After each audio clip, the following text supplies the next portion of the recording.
तर अशा पद्धतीने ॲबेकसचा खूप छान इथे कार्यक्रम संपन्न झाला। आणि हे बघा ज्यांना ज्यांना मेडल मिळालेले आहेत ना, यामध्ये माझे 2 मुलंसुद्धा आहेत। छान असा फोटो वगैरे काढून घेतला। त्यानंतर संपूर्ण कार्यक्रम झाल्यानंतर आम्ही निघालो आता चेन्नई फिरण्यासाठी। तर हे बघा चेन्नईचा असा काही व्ह्यू आहे। आम्ही बसनी चाललो आता एका बीचवर चाललो महाबलीपुरम येथे। तर महाबलीपुरम येथे आता जाऊया आणि बघूया की महाबलीपुरम येथील बीच कशी आहे आणि इथे काय काय स्पॉट आपल्याला बघायला मिळणार आहे ते सुद्धा बघूया। तर हे बघा मस्त अशी सुंदर चेन्नई मी तुम्हाला बसमधून दाखवत आहे। तर हे बघा आता हे बघा मस्त आपली बीच इथे आलेली आहे। आम्ही बीचवर आलो आहोत आणि मस्त इथे एन्जॉयमेंट सुरू आहे मुलांची आणि मुलांसोबत आमची सुद्धा।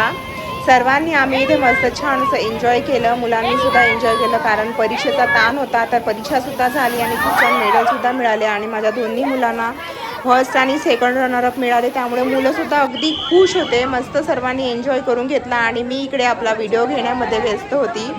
व्हिडिओ घेतला आणि व्हिडिओ घेण्यासोबत असं थोडं फोटोसुद्धा काढून घेतले आणि एन्जॉयसुद्धा केलं। आणि खूप छान अशी बीच आहे, स्वच्छ साफसुथरी बीच आहे चेन्नईची महाबलीपुरम येथील।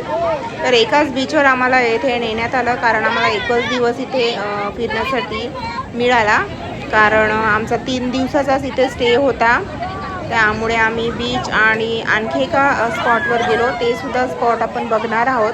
त्या अगोदर हे जे आहे ना बीचवर आता आपण एन्जॉयमेंट करूया। चला आता व्हिडिओ बंद करते आणि मस्त थोडंसं एन्जॉयसुद्धा करून घेते कारण व्हिडिओ घेताना ना एन्जॉयमेंट होतच नाही। अर्ध काय पूर्ण लक्ष व्हिडिओ घेण्यामध्येच असतं। त्यामुळे मी आता व्हिडिओ बंद करते आणि मस्त एन्जॉय करून घेते। हे बघा मुलं इतके एन्जॉय करत आहेत आणि खुश आहेत कारण मॅक्झिमम इथे ना 80 ते 90% मुलांना ना सर्वांना मेडल मिळालेले आहेत ॲबेकसचे।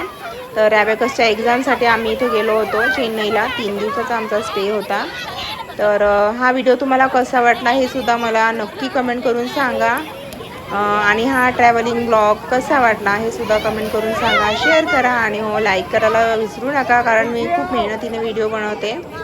म्हणजे सर्वच चॅनलवाले जे आहेत ना मेहनतीने व्हिडिओ बनवतात, त्यामुळे प्लीज एक लाईक करत जा। तुमच्या एका लाईकमुळे ना आम्हाला काही असा खूप फायदा होत नाही पण मोटिवेशन मिळतं। त्यामुळे प्लीज लाईक करत जा आणि शेअरसुद्धा करा आणि प्लीज सबस्क्राईब करा। माझे सबस्क्रायबर वाढतच नाही आहेत, माहिती नाही माझ्या व्हिडिओमध्ये काय कमी आहे। तर तुम्ही मला त्या कमीसुद्धा सांगा की माझ्या व्हिडिओमध्ये काय कमी वाटतं आहे तुम्हाला, माझ्या व्हॉईसमध्ये किंवा व्हिडिओ शूटिंगमध्ये कुठे कमी वाटतं आहे ते सुद्धा सांगा। म्हणजे मी त्या कमी ज्या आहेत ना पूर्ण करून चांगल्यात चांगला व्हिडिओ बनवू शकेल आणि अपलोड करू शकेल आणि तुम्हाला माझा व्हिडिओ आवडेल असाच माझा प्रयत्न नेहमी राहणार। मी तर खूप मेहनत घेते पण तुमचा सपोर्टसुद्धा खूप आवश्यक आहे। त्यामुळे प्लीज सबस्क्राईब करा। आणखी असेच भरपूर व्हिडिओ मी तुमच्यासाठी घेऊन येणार आहे आणि कोणते व्हिडिओ तुम्हाला बघायला मिळते ना ते सुद्धा मला नक्की कमेंट करून सांगा। हे बघा आमचे सहसुद्धा इथे आहेत आणि मुलं आहेत, मुलांचे काही पॅरेंट्ससुद्धा आलेले होते आणि काही मुलं एकटेसुद्धा आलेले होते। तर ज्या मुलांचे पॅरेंट्स आले त्या मुलांनासुद्धा आम्ही छान असं सांभाळून इथे नेलं। तर अशा पद्धतीने आमचा हा जो आहे ना टूर खूप छान झालेला आहे। आणि हे बघा महाबलीपुरम येथील बीच किती मस्त आहे।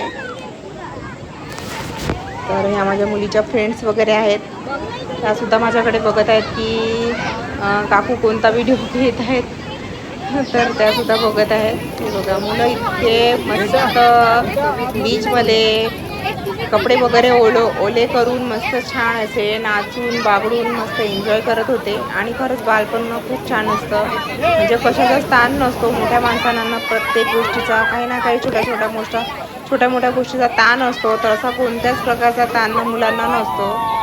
तर म्हणूनच म्हणतात बालपण म्हणजे खूप छान असतं।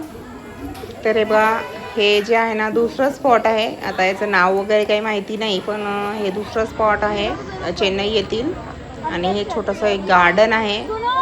तर इथे सुद्धा आम्ही गेलो आणि त्यानंतर पुन्हा इथे वापस आलो आणि वापस आल्यानंतर खूप छान आमचं स्वागत केलं ॲबॅकस सेंटरनी आणि फोटो वगैरे काढला। चला बाय, आता भेटूया पुन्हा। लाईक आणि शेअर सबस्क्राईब